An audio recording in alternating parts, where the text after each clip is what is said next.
Hello friends, welcome to my new vlog. जैसा कि मैंने आप सबको बताया था, मैं डेली एक्सरसाइज योगा प्रैक्टिस करने की कोशिश करती हूँ क्योंकि मेरी कुछ हेल्थ प्रॉब्लम्स भी हैं और मुझे वैसे योगा एक्सरसाइज करना बहुत अच्छा भी लगता है। अगर मैं कभी योगा प्रैक्टिस नहीं कर पाती हूँ तो मुझे बहुत डिप्रेस्ड फीलिंग आती है। ऐसा लगता है जैसे कुछ किया ही नहीं, मतलब कुछ पॉजिटिव नहीं किया। बाकी सब चीज़ें तो चलती रहती हैं साइड बाय साइड, बट अपनी हेल्थ पे फोकस करना सबसे ज़्यादा इम्पॉर्टेंट है। ये मेरी फ़र्स्ट प्रायोरिटी है क्योंकि अगर मैं सही रहूँगी, मैं फ़िट रहूँगी तो मैं अपने बच्चों का ध्यान रख पाऊँगी। अदरवाइज़ हर चीज़ में ही फिर दिक्कतें आने लगती। मुझे पता है कभी कभी हम अपनी हेल्थ को निगलेक्ट कर देते हैं, कभी कोई दिक्कत कभी कुछ, लेकिन एक हेल्दी रूटीन बनाने से लाइफ बहुत ही ज़्यादा अच्छी हो सकती है। मेरा डेली रूटीन है कि योगा, स्ट्रेचिंग और थोड़ा सा लाइट एक्सरसाइजेस ये मस्ट है मेरे लिए। मैं अपनी बॉडी को, मसल्स को थोड़ा सा स्ट्रेच करती हूँ, रिलैक्स करती हूँ और इससे मुझे खुशी मिलती है। अब योगा करने से केवल बॉडी ही नहीं, माइंड भी फ्रेश रहता है, फ्लेक्सिबिलिटी भी आती है बॉडी में और मेंटल हेल्थ बहुत ही रिलैक्स रहती है। कई बार होता है कि कुछ ऐसे सर्कमस्टांसेस क्रिएट हो जाते हैं कि योगा बिल्कुल पॉसिबल नहीं हो पाता है। शाम में मुझे करना अच्छा भी नहीं लगता और टाइम भी नहीं हो पाता है क्योंकि दोनों बच्चे उस समय होते हैं। और जैसे ही मेरा बड़ा बेटा स्कूल चला जाता है तो मैं, छोटा बेटा या तो सो रहा होता है या तो मैं फिर उसको साथ ही में अपने पास में मैट पे लिटा देती हूँ ताकि मेरी नज़र उस पर भी रहे, क्योंकि अब ये पलटना स्टार्ट कर दिए हैं तो उनका भी कंटिन्यूसली मुझे ध्यान रखना पड़ता है। साथ ही साथ मैं अपना योगा एक्सरसाइज की रूटीन भी फॉलो कर रही होती हूँ। कई बार मिस भी होता है बट मैं कोशिश कर रही हूँ कि ये मैं बिल्कुल अपना डेली रूटीन में ले आऊँ, डेली प्रैक्टिस करूँ।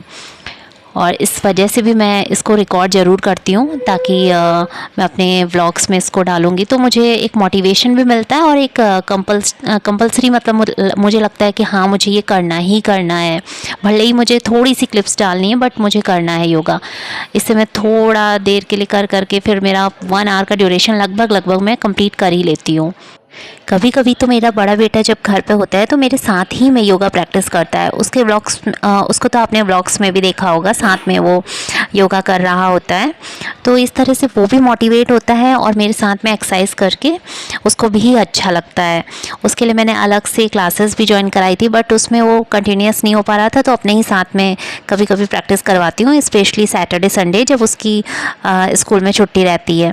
बाकी छोटे बाबू को तो आप देख ही रहे हो, सामने लेटा है। जब तक मैं कुछ ना कुछ ऐसे एक्सरसाइज कर रही हूँ तो अलट पलट इधर उधर कर रहा है, कभी रोने लग रहा है। वॉइस मैंने उसके म्यूट किया हुआ है तो आपको ज़्यादा सुनाई नहीं दे रहा होगा, बट वो रो भी रहा था कभी कभी। और बाकी वो, उसको परेशानी जब हो रही थी तो मैं बीच बीच में संभाल भी रही थी और फिर कंटिन्यू कर रही थी। तो इस तरह से मैंने अपनी एक्सरसाइज ये कंप्लीट की हैं इन दोनों ही वीडियोस में। और कभी कभी तो ऐसा होता है कि मैं शूट नहीं करती हूँ ये सब चीज़ें।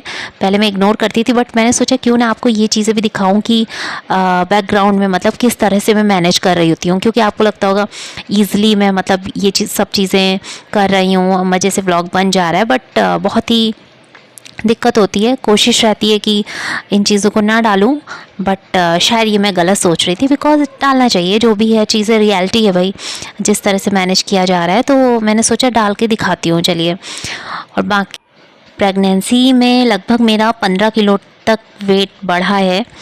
और प्रेगनेंसी से पहले जब मेरा फर्स्ट चाइल्ड भी नहीं हुआ था तब मेरा वेट 45 to 50 के बीच में, स्पेशली 45-46 यही रहता था।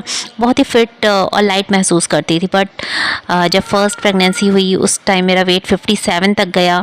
उसके बाद से फिर कम, बहुत ही मतलब ज़्यादा कम नहीं हो पाया, 52 तक तो मेरा रहता ही रहता था।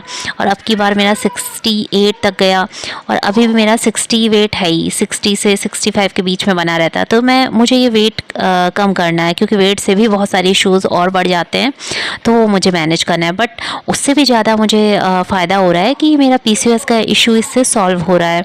बहुत सारे चेंजेस मुझे खुद में महसूस हो रहे हैं।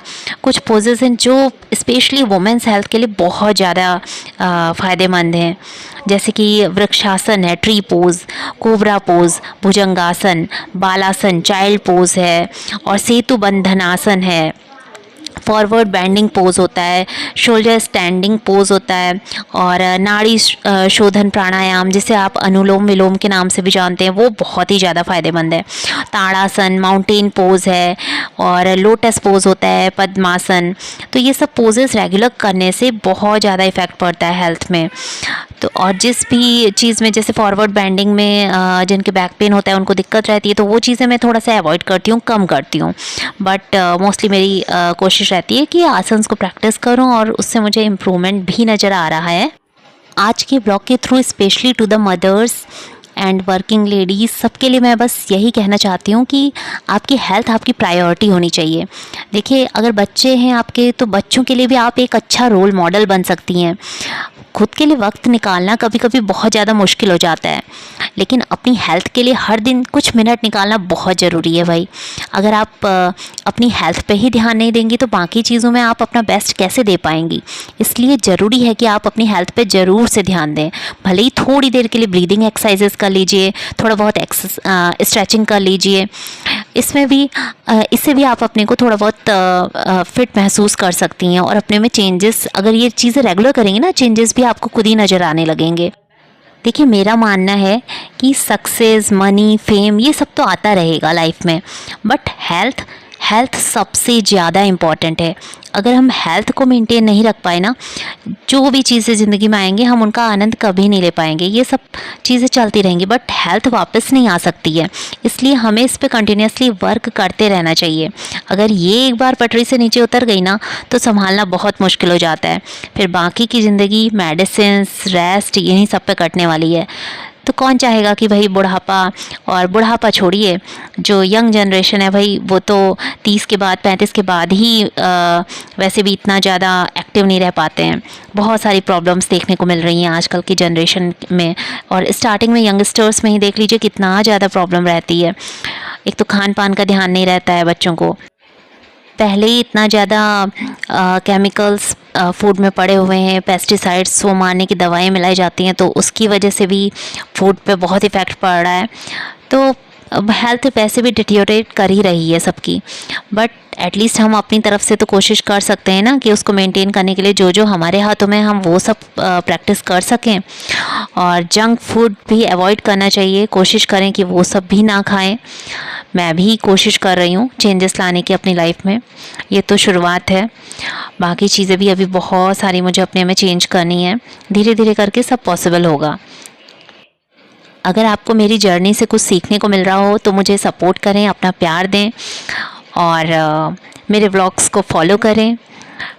धीरे धीरे जो भी चेंजेस आएंगे आपको पता चलते जाएंगे, और मैं भी आपसे शेयर करूंगी।